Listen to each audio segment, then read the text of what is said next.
Bom dia, turmas do segundo ano Latino, e boa tarde às turmas do segundo ano Vespertino.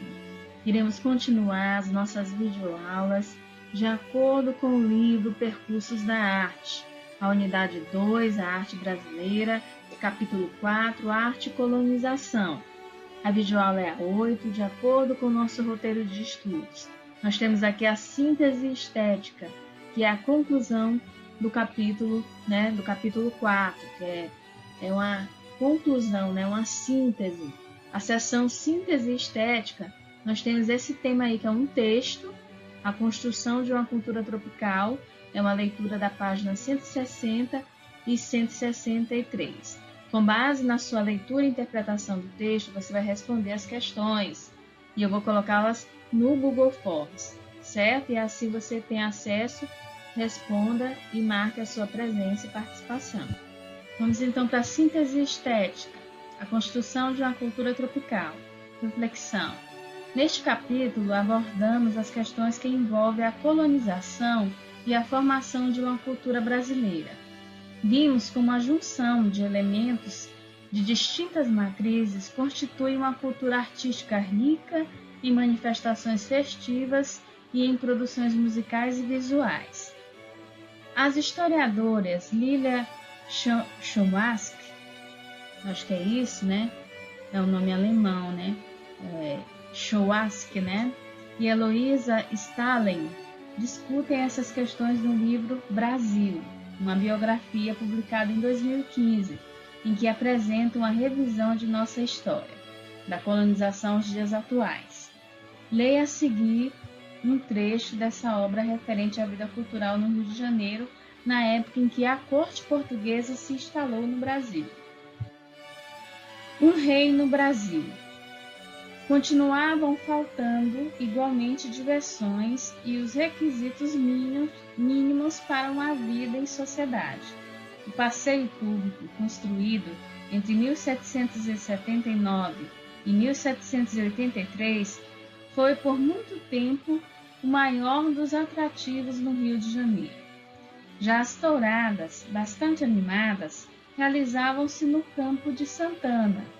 Leite Hold acompanhou uma em que portugueses, brasileiros, mulatos e negros vaiaram do princípio ao fim. Um tourinho magro, por Jair, alguns figurantes paramentados procuravam em vão provocar com suas capas vermelhas. Permanecia fleumático. Havia ainda o Real Teatro de São João, fundado em 1813, e durante 10 anos o único na cidade. Na música Dom João, soube combinar artistas vindos do exterior com representantes locais. Nós temos aqui, turma, a entrada do passeio público, né, que é essa pintura do Carl Wilhelm, acho que é assim que se pronuncia. Aí é um acervo da Biblioteca Nacional, né, do Rio de Janeiro. Passeio público, né, é o primeiro local de lazer planejado para a capital carioca. O passeio público foi concedido pelo mestre Valentim, o artista e arquiteto que realizou diversos projetos na cidade, entre os quais chafariz e esculturas de bronze. O Leithold, né, ou Theodor von Leithold, militar prussiano, conviveu com a corte portuguesa no Brasil em 1819 e escreveu um relato sobre a vida no Rio de Janeiro, Viagem de Berlim ao Rio de Janeiro e Volta, publicado em Berlim em 1820. Por essa razão, cercou-se de profissionais como o compositor Pardo José Maurício, que pontificou até 1810 em todas as funções musicais sacras e profanas, quase sem concorrência, e acabou ficando conhecido, com boa dose de exagero, como Mozart brasileiro.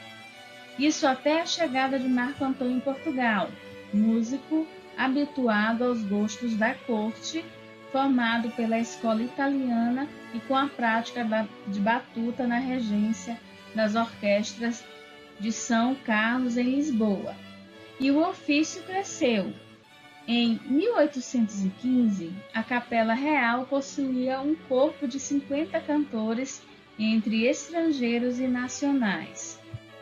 Na fazenda Santa Cruz, que pertencia à monarquia e distava 60 quilômetros da cidade, forneciam-se produtos agrícolas, mas também artistas clássicos, todos negros. Os escravos dessa propriedade, além de trabalharem nas lavouras, eram iniciados na música sacra, formando corais e tocando instrumentos.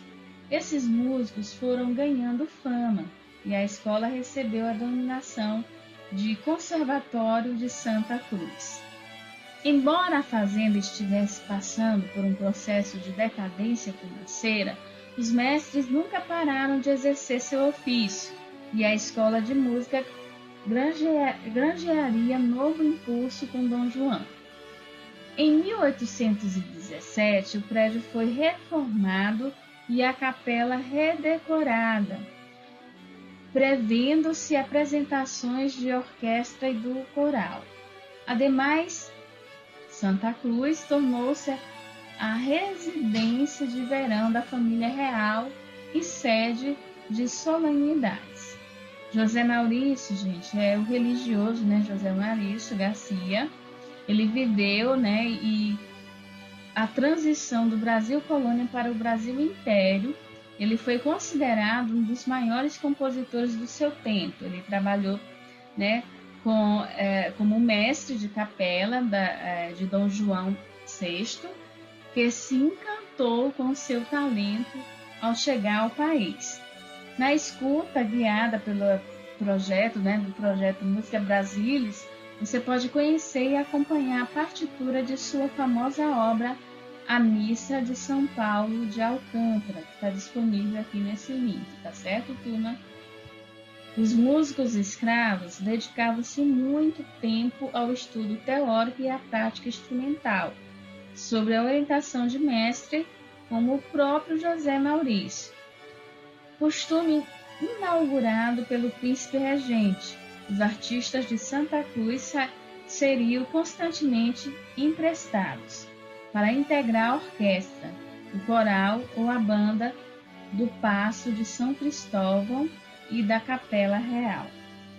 Tocavam rabecas, violoncelos, clarinetas, rabecões, flautas, foguetes, trombones, trompas, pistões, requintas, bumbos, flautins de ébano.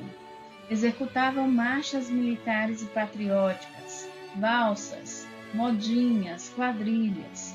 Também apresentavam óperas.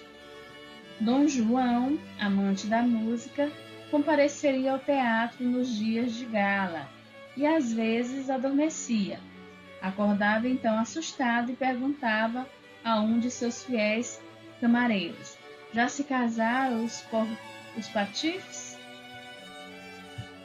E com a abertura das relações com a França, aqui desembarcavam mercadorias finas, mas de uso duvidoso, relógios de parede, candelabros de cristal, lustres, leitos de acaju com cortinas de franjas, mesas de chá e de costura, papel pintado, porcelanas, cristais, tecidos, plumas, joias, biombos de charão.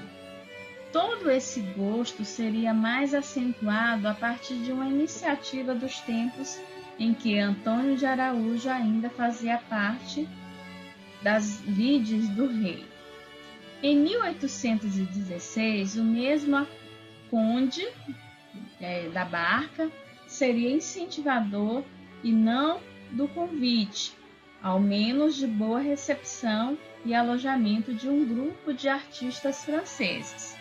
Foi em 1815 que o Marquês de Marialva, encarregado de negócios de Portugal, na França, achou por bem apoiar a ideia da vinda de diversos artistas reconhecidos em seu meio, que, em consequência da queda do Império de Napoleão e preocupados com as represárias políticas, encontravam-se sem emprego e desejosos de emigrar. A iniciativa partira, na realidade, dos próprios artistas, liderados por Joaquim Le Breton, o antigo secretário da Academia de Belas Artes. Gente, Antônio de Araújo e Azevedo é um conde da Barca, que foi ministro do Dom João VI, tendo chegado ao Brasil com a corte portuguesa em 1808, fundou instituições artísticas e científicas no Rio de Janeiro. Já o governo local, ciente da importância da representação artística e, sobretudo, da veiculação de sua imagem positiva na Europa, resolveu arcar com as despesas iniciais do grupo. Quanto aos franceses, vinham cheios de expectativas. Não só fugiriam de uma Europa em uma guerra como imaginavam conseguir dinheiro fácil, junto a uma corte migrada a de um povo, diziam eles, sem educação artística formal. No entanto, o país continuava distante, desconhecido, e pouco tempo antes seu príncipe declarar a guerra a Bonaparte, que fora outrora o maior patrocinador desses artistas. O que eles não sabiam era que os planos de, uma vez no Brasil, fundar uma academia nos moldes da francesa se revelariam melancólicos. Araújo morreria logo após a chegada do grupo, e sem o seu principal mecenas, os integrantes seriam tratados com indiferença, além de sofrerem a surda hostilidade dos artistas nacionais e portugueses, que não concordavam em serem passados para trás por um grupo, diziam eles, de bonapartistas desempregados. Mas oportunidades havia.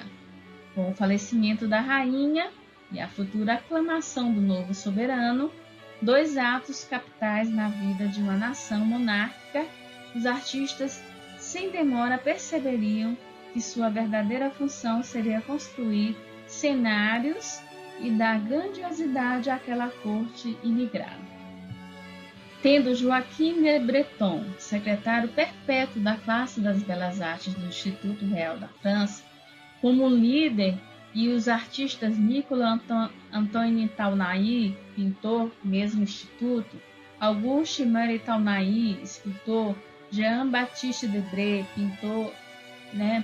pintor de história e decoração, Grandjean de Montigny, arquiteto, Simon Pradier, gravador, entre outros funcionários, o grupo era anunciado de dois modos: pela diversidade de especializações e pelo perfil profissional de seus membros.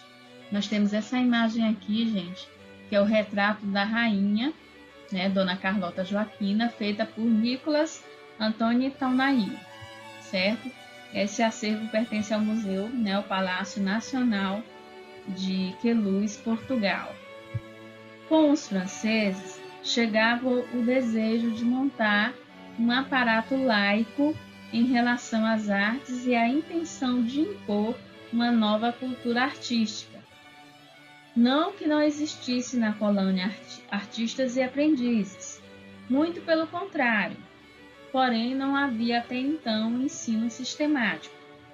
Desde o século XVIII, difundiu-se no Brasil o estilo barroco, que predominou nas maiores cidades como Rio de Janeiro, Recife, Salvador e especialmente em Ouro Preto, Sabará, enquanto a forte presença do estilo rococó em Diamantina fez desta a menos barroca e a mais alegre das cidades mineiras.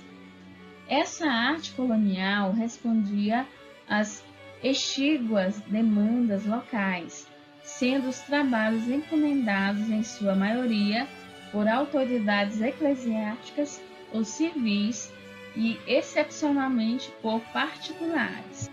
Também Portugal carecia de pintores acadêmicos, isto é, lá havia academias, mas a atividade continuava a ser considerada de menor importância e os artistas raramente se dedicavam à pintura de gênero. Talvez por isso a corte tinha acolhido os artistas franceses, tidos como uma espécie de vanguarda ou ao menos um selo de qualidade. Eram ainda por cima educados no estilo neoclássico, o qual na França se pôs a serviço da Revolução e trabalhou em nome da criação de sua memória. O que significa o termo laico, que não é religioso? Rococó. Rococó é o estilo artístico que se desenvolveu na Europa no século XVIII, caracterizado pela profusão de decoração e ornamentações com elementos espiralados em formas que lembram conchas, ondas, asas e brotos vegetais sobre o fundo de cor clara. E o que vem a ser vanguarda? Na arte, o termo usado para designar a parcela de artistas que atuam como precursores em determinada técnica ou linguagem. E o modelo se encaixaria, ao menos teoricamente, de forma perfeita nos planos do governo de Dom João, que pretendia animar o projeto palaciano a partir da expertise desses artistas. Aliás, diante da inexistência de um mercado de artes, o grupo não teria outra chance senão se filiar exclusivamente à família real e à agenda de datas que a monarquia mandava comemorar. As exéquias de Dona Maria sucederiam cerimônias de gala, substituindo os ornatos fúnebres por arcos triunfais e iluminações, por ocasião da vinda da futura imperatriz do Brasil em 1817 e da aclamação de Dom João em 1818. Os artistas seriam responsáveis ainda por várias obras urbanísticas e grandes monumentos, bem como criariam arquiteturas efêmeras, onde se exibiam comemorações públicas associadas ao Estado. Gente, esse texto que nós lemos aqui é da Lilia Moritz, né? E é bem interessante e é uma forma de sensibilizar e sintetizar tudo que nós vimos até agora sobre arte e colonização, né? Aqui tem uma pintura do Jean-Baptiste Debré, ela é à vista do Largo do Palácio do dia da aclamação de Dom João VI, em 1839, é uma litografia colorida à mão, né? Nós temos aqui as especificações do tamanho, certo? Então é isso. Então, gente, depois dessa leitura longa, vocês podem ler no livro, né? Depois de ler o fragmento extraído do livro Brasil, uma biografia, você vai responder. Primeiro, como era o cenário artístico do Rio de Janeiro no começo do século XIX? Segundo, que tipo de música era tocada e por quem? Terceiro, por que trazer artistas da França para fundar uma academia de arte no Brasil? E quarto, segundo o texto, como os artistas franceses foram recebidos no Brasil? E quinta e última questão, em que tipos de eventos os artistas franceses eram chamados a colaborar com a monarquia portuguesa? Então, turma, vocês vão responder, né, o Google Forms e assim marcar a sua presença e participação.